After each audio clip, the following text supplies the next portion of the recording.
Mtazamaji wa Nunda TV 19, leo tunaenda kukuonyesha maisha halisi ya vijana ambao maarufu wavuta vioo wa magari pale Ubungo Flyover, na tunakwenda kukuonyesha uhalisia wa maisha yao ambao wamekuwa wakiishi pale katika shughuli zao ambazo wanafanya kila siku kwenye kufuta vioo na vitu vingine vingi, na uhalisia wa mambo ambao wanapitia, changamoto mbalimbali za kimaisha na vitu vingine vingi.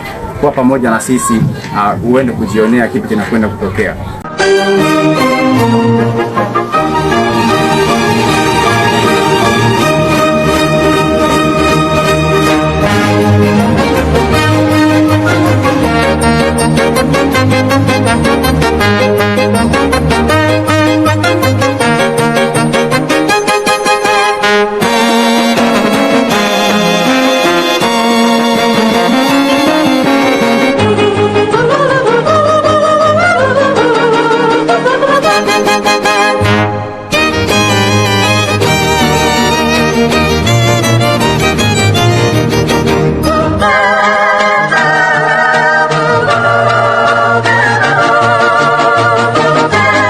Hatimaye timu ya Nunda TV 19 Story na Mtaa ikawa imewasili eneo la Ubungo Flyover, Dar es Salaam kwa ajili ya kuzungumza na vijana maarufu kama waosha vioo vya magari.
Kwa haraka ukiangalia muonekano na maisha yao wanaoishi, unaweza kusema wanaishi kwa furaha sana, lakini watu wengi wasichokijua, vijana hawa wanaishi katika msongo wa mawazo na mahangaiko makubwa, na baadaye huanza tu kuamua kukubali maisha waliokuwepo nayo. Mionekano yao haimaanishi wao pia wako namna hiyo hadi mioyoni, bali unaweza kuwaona katika mavazi yasiyovutia, wasipokuwa katika mng'ao wa kufurahisha, ila ni vijana ambao wana ndoto nyingi miongoni mwao, ambao tumejaribu kuzungumza nao. Wanatamani kuja kuwa wafanyabiashara wakubwa Afrika, lakini pia wanatamani kuja kuwa miongoni mwa watu maarufu. Je, unaweza kuamini kwamba ni vijana hawa ambao unawaona kila siku kuweza kuwa na ndoto kubwa za namna hiyo? Au ulidhani kumwona mtu akifuta vioo vya gari anaweza kuwa pia ni jambazi au kibaka? Watu wengi wasichokifahamu ni kwamba uhalisia wa maisha yao kutoka katika familia ndio ambao umewafanya hadi sasa wamekuwa namna hiyo. Nunda TV imejaribu kufanya mazungumzo na wachache baadhi yao ambao wapo katika eneo hilo na ambao walikuwa mbali, walisogea karibu ili kuweza kusikiliza kinachoendelea. Ama kweli Waswahili walisema baniani mbaya kiatu chake dawa. Leo kuna kijana ambaye anafuta vioo, lakini ni kijana mwenye ndoto kubwa, kijana ambaye anatamani siku moja aje awe mfanyabiashara mkubwa Tanzania. Na miongoni mwa maneno ambayo ameyazungumza kwa uchungu sana ni kwamba amekuwepo hapo sasa ni kwa miaka 7. Kijana huyu anayeonekana hapo ni kijana ambaye amekaa maeneo ya Ubungo akifanya kazi za kuosha vioo, akifanya kazi mbalimbali za kubeba mizigo ya watu kwa miaka 7 bila kuwa na matumaini yoyote, lakini hajakata tamaa. Bado ana imani kwamba siku moja itakuja na itakuwa upande wake na atakuwa miongoni mwa matajiri wakubwa nchini. Ila ombi la kijana huyu, anatamani mtu yoyote ambaye atamshika mkono, yeye yuko tayari, na anachokipenda zaidi ni kufanya biashara. Anatamani kwa kiasi kikubwa hata tu angeweza kuuza viatu ambavyo ataweza kuweka sehemu akauza, badala ya kuosha magari, kuosha vioo vya magari na kubeba mizigo ya watu.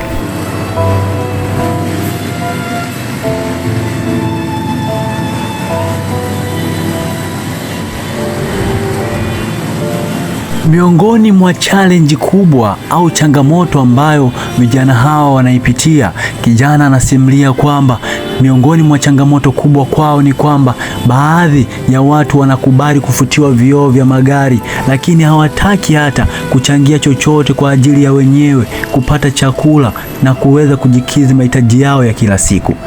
Anasimulia miongoni mwa tukio kubwa ambalo hatulisahau kwenye maisha yake, aliwahi kutolewa panga na dereva wa lori baada ya yeye kwenda kuosha kioo cha gari na kutaka kukatwa.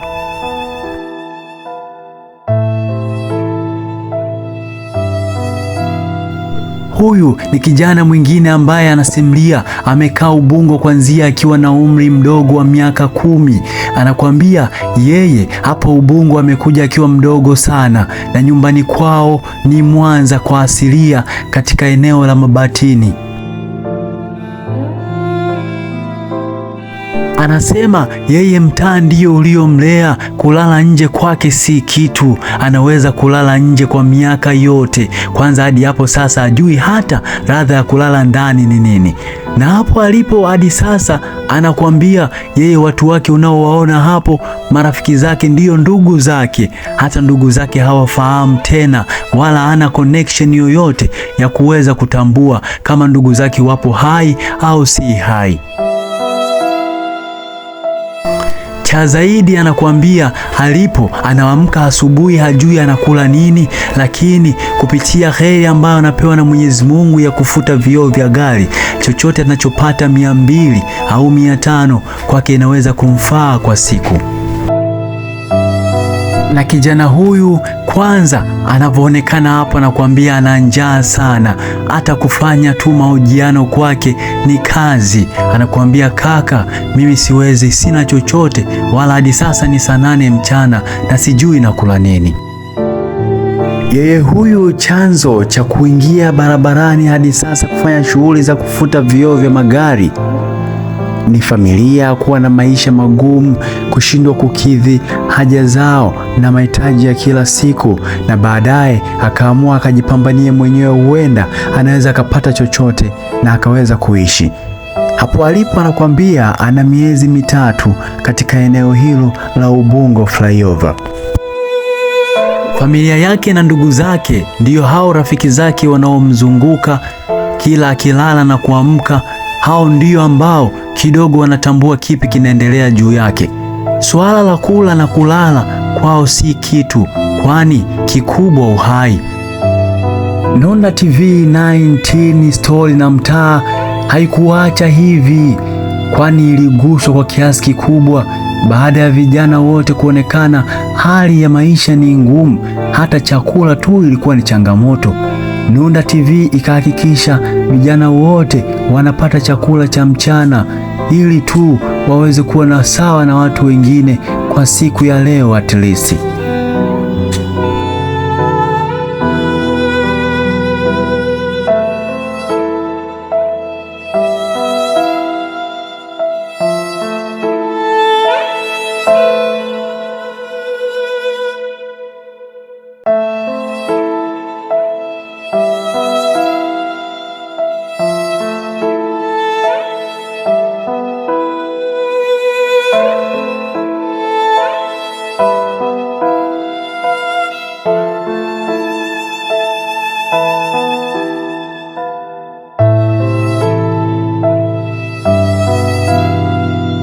Mtazamaji, hiyo ndio hali ilivyokuwa katika maeneo ya Kijazi Flyover, ambapo Nunda TV kupitia Story na Mtaa tumeweza kuzungumza na vijana wachache kutoka eneo hilo. Hii ni Nunda TV 19. Usisahau kusubscribe, kushare na kulike Instagram, TikTok, Facebook na YouTube channel. Thank you. Tukutane muda mwingine.